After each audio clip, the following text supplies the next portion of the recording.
I don't think this is the time, really, to talk of succession.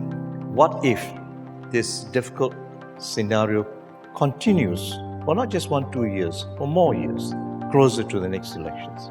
Would he be prepared to revise that second aspect of the timeline and lead the general election? I personally do not believe governing by referendums.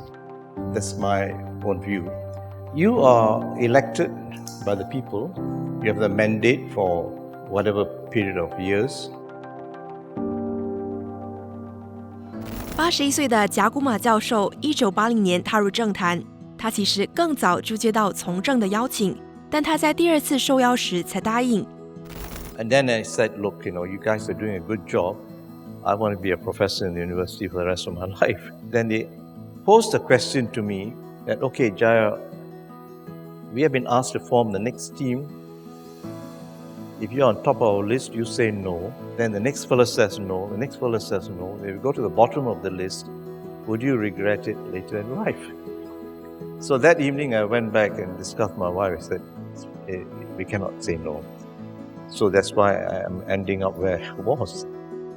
贾古玛2011年大选前隐退，31年的政治生涯当中，他先后出任内政、律政和外交部长，也曾经担任副总理和国务资政兼国家安全统筹部长等要职。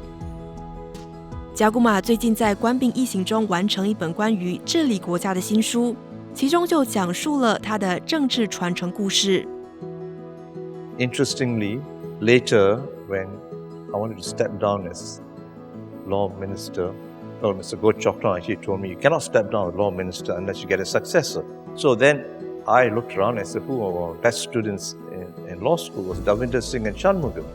So I asked both of them separately to come to my office, and I posed the question, and they gave me more or less the same reply that I gave.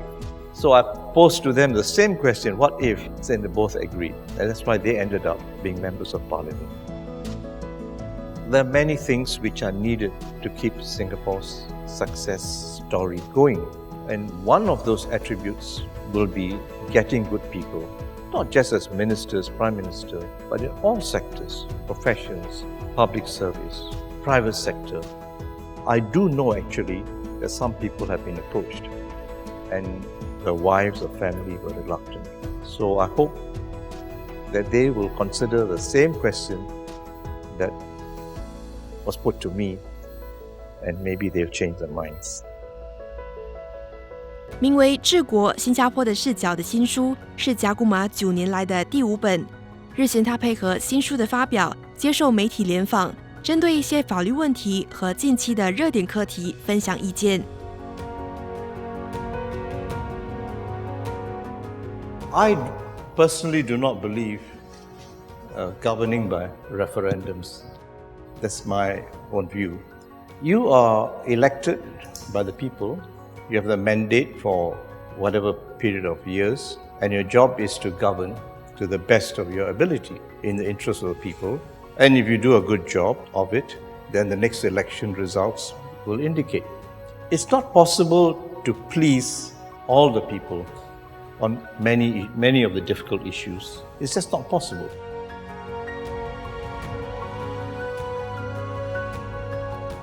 I don't think this is the time, really, to talk of succession. What if this difficult scenario continues for not just 1-2 years, for more years, closer to the next elections? Would he be prepared to revise that second aspect of the timeline and lead the general election? I think you've read in the book that I did meet with him. I gave him the feedback when he initially announced. And he said, yes, he was aware of the feedback, but he made it clear to me that he was intent on stepping down. But that was before COVID. I offered a view that if need be, he might have to review that. Whether he'll review it, I do not know. If there's a slippage of time, taking over by the 4G will be later.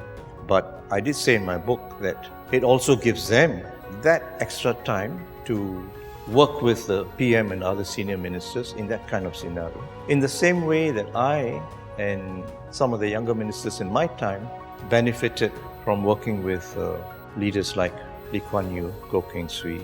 I've not spoken to the 4G.